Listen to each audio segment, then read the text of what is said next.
السلام علیکم ورحمۃ اللہ تعالی وبرکاتہ۔ الصلاۃ والسلام علیک یا رسول اللہ صلی اللہ تعالی علیہ وسلم۔ اللہم افتح علینا حکمتک وانشر علینا رحمتک یا ذا الجلال والاکرام۔ آج ہم پڑھیں گے درس نمبر 35، جس میں ندا کا بیان ہے کہ ندا کسے کہتے ہیں، اس کا احکام کیا ہے۔ تو ہمارے یہاں عام طور پر کہا جاتا ہے کسی کو بلانا ہو تو نام لے کر بلاتے کہ زید، بکر، عمرو، خالد، زینب، فاطمہ، اس طریقے سے۔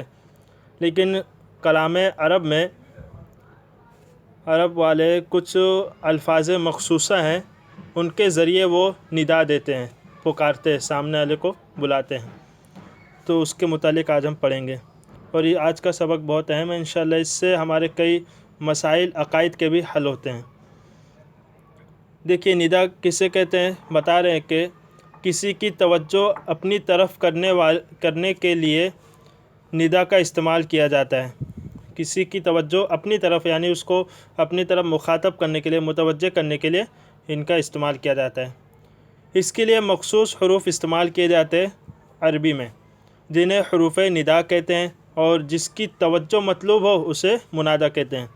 عربی میں مخصوص الفاظ ہیں، ان کے ذریعے سامنے والے کو مخاطب کیا جاتا ہے، اس کو پکارا جاتا ہے، تو ان کو حروف ندا کہتے ہیں، اور جس کو پکارا جائے سامنے والے اس کو منادہ کہتے ہیں۔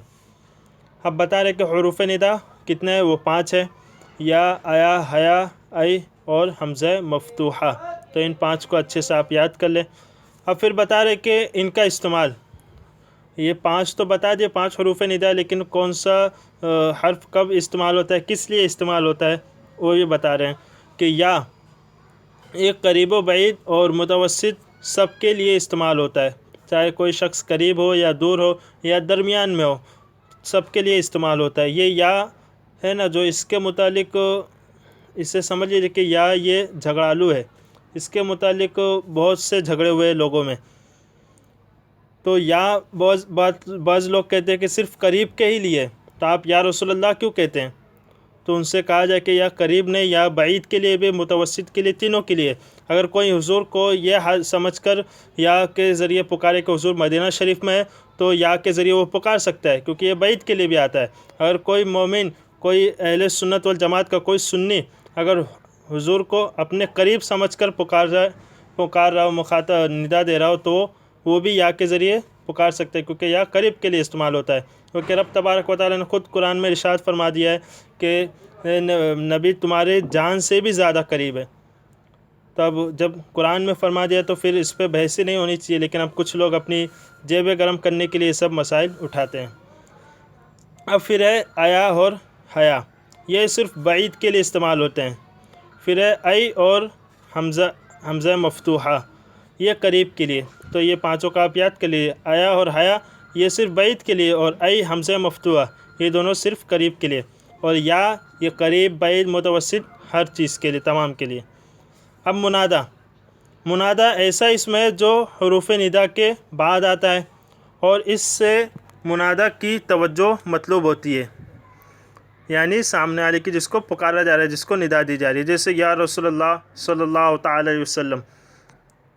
تو اس کے ذریعے ہم حضور صلی اللہ علیہ وسلم کو پکار رہے ہیں، آپ سے مدد طلب کر رہے ہیں۔ اب بتا رہے ہیں کہ منادہ کے اقسام اور اعراب۔ تو منادہ کے اعراب الگ الگ طریقے سے ہوتے ہیں، تو اس کے متعلق بتا رہے ہیں کہ اس کی 5 قسمیں ہیں۔ ایک تو مفرد معرفہ ہو منادہ، یعنی جب منادہ معرفہ ہو، مضاف اور مشابہ مضاف نہ ہو۔ مفرد معرفہ، اس کی وضاحت کیا کر رہے کہ منادہ معرفہ ہو اور مضاف اور مشابہ مضاف نہ ہو، تو اس صورت میں مرفوع ہوگا منادہ، جیسے یا زیدو۔ تو منادہ کیونکہ حقیقت میں مفعول بھی ہوتا ہے، تو بعض لوگ پوچھتے ہیں کہ وہاں پہ مفعول بھی ہے تو منصوب ہونا چاہیے۔ تو بتا رہے یہ قاعدہ، اس کو یاد کر لیں کہ جب منادہ معرفہ ہو اور مضاف اور مشابہ مضاف نہ ہو، تو اس صورت میں اس کو مرفوع لاتے ہیں، جیسے یا زیدو۔ نمبر 2، نکرہ معینہ ہو، یعنی جب نکرہ معینہ ہو تو اس صورت میں بھی مرفوع ہوگا، جیسے یا رجلو۔ نمبر 3، نکرہ غیر معینہ ہو، اب نقرہ غیر معینہ کیا، یعنی جب منادہ نقرہ غیر معینہ ہوگا تو اس صورت میں منصوب ہوگا. جیسے کسی اندھے کا کہنا یا رجلاً خذ بیدی، تو منادہ یہاں پہ رجلاً ہے اور وہ معین نہیں ہے، نکرہ تو ہے لیکن معین نہیں ہے، کیونکہ اندھے کو پتہ ہی نہیں کہ وہ کسی ایک شخص کو نہیں پکار رہا ہے. وہ کہہ رہا ہے یا رجلاً خذ بیدی، ایک کوئی شخص، کوئی آدمی میرا ہاتھ پکڑ لو. وہ کسی کو دیکھ ہی نہیں رہا ہے، وہ پکار ہے جو بھی ہو اس کا ہاتھ پکڑ لے. تو یہاں پہ یہ نکرہ غیر معینہ ہے تو یہ منصوب ہوتا ہے. نمبر 4 مضاف، یعنی جب منادہ مضاف ہو تو اس صورت میں بھی منصوب ہوگا. جیسے یا سید البشر، یا رسول اللہ صلی اللہ علیہ وسلم. نمبر 5 مشابہ مضاف ہو، یعنی وہ اسم جو مضاف تو نہ ہو لیکن مضاف کی طرح دوسرے اسم سے ملے بغیر مکمل نہ ہو اور اپنے مابعد میں عامل ہو، تو اس صورت میں بھی منصوب ہوگا. جیسے یا طالعاً جبلاً، اے پہاڑ پر چڑھنے والے. تو یہاں پہ دیکھیے بتایا کیا کہ مشابہ مضاف نہ، اس کی وضاحت کیا کہ یعنی وہ اسم جو مضاف تو نہ ہو لیکن مضاف کی طرح دوسرے اسم سے ملے بغیر مکمل نہ ہو. یہاں پہ یا طالعاً جبلاً، یہ طالعاً جبلاً یہ دونوں ملے ہوئے اور الگ الگ ہوں گے تو یہ مکمل نہیں ہوں گے. اور اپنے مابعد میں عامل ہو، اپنے مابعد سے عامل بھی ہے. طالعاً یہ اسم فاعل بھی ہے، ٹھیک ہے، اسم فاعل عمل کرتا ہے اپنے مصدر کا بھی فعل کا بھی، تو اس صورت میں بھی منصوب ہوگا. جیسے یا طالعاً جبلاً. اب آپ نے پڑھ لیا اعراب حروف ندا کسے کہتے ہیں، اس کی کس لیے لاتے ہیں، کون سا لفظ، حروف اور اس کے 5 اعراب. اب تنبیہ میں بتا رہے ہیں کہ اس کی ترکیب کس طریقے سے ہوتی ہے کہ حروف ندا میں ادعو فعل کے قائم مقام ہوتے ہیں. حروف ندا جو ہوتے ہیں وہ ادعو فعل کے قائم مقام ہوتے ہیں. یہی وجہ ہے کہ منادہ ادعو فعل محذوف کا مفعول بھی ہونے کی وجہ سے محلاً ہمیشہ منصوب ہوتا ہے، اگرچہ بعض اوقات لفظاً مرفوع ہوتا ہے. جیسے یا زیدو اور ادعو، یعنی ادعو زیدن، حقیقت میں تو ادعو زیدن ہے لیکن محلاً مرفوع ہوتا ہے کیونکہ 2 قواعد آپ نے پڑھ لیے، پہلا اور دوسرا، ایک تو مفرد معرفہ اور نکرہ معینہ ہو، اس صورت میں وہ مرفوع ہوتا ہے، باقی 3 صورتوں میں منصوب. اب حروف ندا کے متعلق چند قواعد بتا رہے ہیں. نمبر 1 اس میں جلالت پر ندا کے لیے حرف یا داخل ہوتا ہے. جیسے یا اللہ، اس میں جلالت پر ندا کے لیے حرف یا داخل کرتے. دوسرا لفظ نہیں، اکثر یا ہی داخل کریں گے. آپ ہر جگہ قرآن شریف میں بھی مثال دیکھ سکتے ہیں. نمبر 2 اگر منادہ معرب باللام ہو تو معرفہ باللام ہو تو حرف ندا اور منادہ کے درمیان مذکر کی صورت میں ایھا اور مؤنث کی صورت میں ایتھا کا اضافہ کرتے ہیں. یہ بھی آسان ہے، یہ بھی آپ دیکھیں اکثر قرآن شریف میں بھی اس کی مثالیں مل جائیں گی. یا ایھا الانسان، یا ایھا النبی، یا ایتھا النفس المطمئنہ. تو کیا بتایا کہ اگر منادہ معرب باللام ہو، یعنی اس پہ الف لام داخل ہو، تو حرف ندا اور منادہ کے درمیان مذکر کی صورت میں ایھا اور مؤنث کی صورت میں ایتھا لاتے ہیں، جیسے یا ایھا الانسان. نمبر 3 مقام دعا میں حرف ندا یا کو گرا کر اس میں جلالت کے آخر میں میم مشدد کا اضافہ کیا جاتا ہے. اس میں بھی بعض لوگ الجھ جاتے ہیں کہ اللہم اس میں ندا کیا ہے. تو بتا رہے کہ مقام دعا، جب دعا کے لیے ہم اللہ تبارک و تعالیٰ کو پکار رہے ہو تو اس وقت یا کی جگہ یا کو حذف کر دیتے ہیں گرا کر، اور آخر میں لفظ اس میں جلالت کے میم مشدد کا اضافہ کر دیتے ہیں، جیسے اللہم اغفر لنا. نمبر 4 کبھی منادہ کو حذف کر دیا جاتا ہے جبکہ قرینہ پایا جائے. کبھی منادہ کو بھی حذف کر دیتے ہیں جبکہ قرینہ پایا جائے. جیسے کہ الا یسجدو، یہاں لفظ قوم منادہ محذوف ہے. الا یا قوم اسجدو، یہاں پہ لفظ قوم محذوف ہے اور قرینہ حرف ندا کا فعل پر داخل ہونا ہے، کیونکہ حرف ندا فعل پر داخل نہیں ہوتا ہے، حرف ندا کے بعد اسم ہوگا. تو الا یہاں پہ یا کے بعد اسجدو فعل ہے تو پتہ چلا کہ یہاں پہ القوم محذوف ہے. الا یا قوم اسجدو، اے قوم تم سجدہ کرو، یہاں پہ لفظ قوم محذوف ہے، یہ قرینہ پایا گیا. پھر نمبر 5 کبھی کبھی حرف ندا کو بھی حذف کر دیا جاتا ہے. اوپر بتایا کہ منادہ کو حذف کرتے ہیں جبکہ قرینہ پایا جائے، لیکن یہاں تو حرف ندا کو ہی حذف کر دیتے. جیسے یوسف اعرض عن ھذا، اصل میں یا یوسف اعرض عن ھذا تھا، اور السلام علیک ایھا النبی، اصل میں کیا ہے، السلام علیک یا ایھا النبی تھا، لیکن یا حرف ندا کو حذف کر دیں یہاں پہ۔ نمبر 6، اگر منادہ غلام، رب، وغیرہ الفاظ ہوں اور یہ یا متکلم کی طرف مضاف بھی ہو تو ان کو 4 طریقوں سے پڑھ سکتے ہیں۔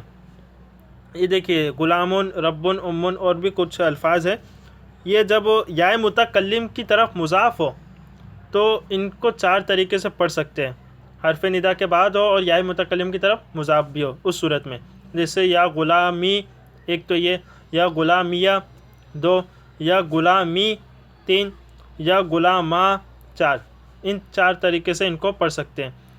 اسی طریقے سے رب میں بھی بعض لوگ پوچھتے ہیں نا کہ ربی آنا چاہیے، یا کو کیوں حذف کر دیا، کہیں یا کو نہیں لائے اس وجہ سے، تو اس کے متعلق یہ 4 اعراب چاروں طریقے سے پڑھ سکتے ہیں۔ اسی طریقے سے جیسے یا ربی، یا ربیہ، یا ربی، یا ربا، اسی طرح مذکورہ دیگر الفاظ بھی، اموں کو بھی۔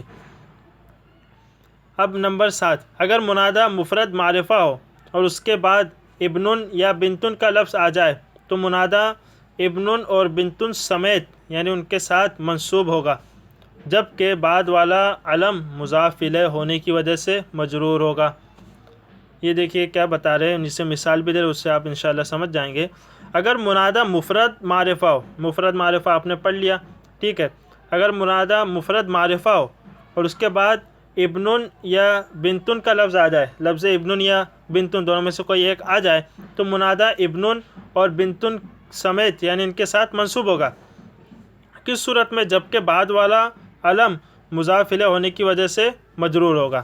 یہ تو منصوب ہو گیا لیکن ان کے بعد والا مجرور ہوگا مضاف الیہ ہونے کی وجہ سے، جیسے یا علی ابن ابی طالب، تو یہاں پہ دیکھیے علی ابن منادہ کے بعد ابن آیا تو یہ تو منصوب ہے، ٹھیک ہے، منادہ کی وجہ سے، اور ابن کے بعد ابی آیا ہے، ابو نہیں آیا یا ابا نہیں آیا، مجرور کیوں ہے؟ کیونکہ یہ مضاف الیہ بن رہا ہے اس وجہ سے۔ اسی طریقے سے یا فاطمۃ بنت محمد صلی اللہ تعالی علیہ وسلم۔ اب آپ کو آسانی کے لیے ترکیب مثال سے دے رہے کہ آپ کو ترکیب کرنے میں آسانی ہو، جیسے یا غلام زیدن، یا حرف ندا قائم مقام ادو فعل کے ادو فعل، اس میں آنا ضمیر فاعل، غلام مضاف اور زیدن مضاف الیہ، مضاف اپنے مضاف الیہ سے مل کر منادہ قائم مقام مفعول بھی ہوا، ادو فعل اپنے فاعل اور مفعول بھی سے مل کر جملہ فعلیہ انشائیہ ندائیہ ہوا۔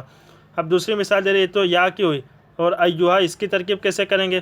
تو یہ حرف ندا قائم مقام ادو فعل کے ادو فعل، اس میں انا ضمیر اس کا فاعل، ایو مضاف، ہا ضمیر مضاف الیہ، مضاف اپنے مضاف الیہ سے مل کر موصوف، النبی صفت، موصوف اپنے صفت سے مل کر منادہ قائم مقام مفعول بھی، فعل اپنے فاعل اور قائم مقام مفعول بھی سے مل کر جملہ فعلیہ ندائیہ انشائیہ ہوا۔ جاہد فعل امر، اس میں انت ضمیر فاعل، الکفار اس کا مفعول، فعل اپنے فاعل اور مفعول بھی سے مل کر جملہ فعلیہ ہو کر مقصود بن ندا ہوا۔ اب پھر مشق آ رہی ہے، مشق میں بتا رہے کہ درج ذیل جملوں میں منادہ، حروف ندا اور جواب ندا کی پہچان کریں۔ تو آپ کو 3 چیز بتانا ہے، حروف ندا تو وہ تو آسان ہے، آپ پہچان جائیں گے، اور منادہ حروف ندا کے بعد جو ہوگا وہ منادہ بنے گا، اور جواب ندا کیا ہوتا ہے؟ جیسے یا ایھا النبی جاہد الکفار، تو یا یہ حرف ندا ہوگا، ایھا النبی یہ منادہ ہو گیا، اب اس کے بعد جو گفتگو ہوگی اس کو کہتے ہیں جواب ندا۔ تو کچھ جملوں میں جواب ندا ہے، کچھ جملوں میں نہیں ہے، تو یہ آپ کو حل کرنا ہے۔ اگر کچھ بات نہ سمجھ میں آئے تو آپ انشاءاللہ پوچھ سکتے ہیں، اور اگر آپ یہ بھی بتائیں کہ سبق کیسا لگا اور ہماری حوصلہ افزائی بھی کریں۔ اللہ تبارک و تعالی ہم سب کو علم دین حاصل کر اس پر زیادہ سے زیادہ عمل کرنے کی توفیق عطا فرمائے۔ السلام علیکم ورحمۃ اللہ تعالی وبرکاتہ۔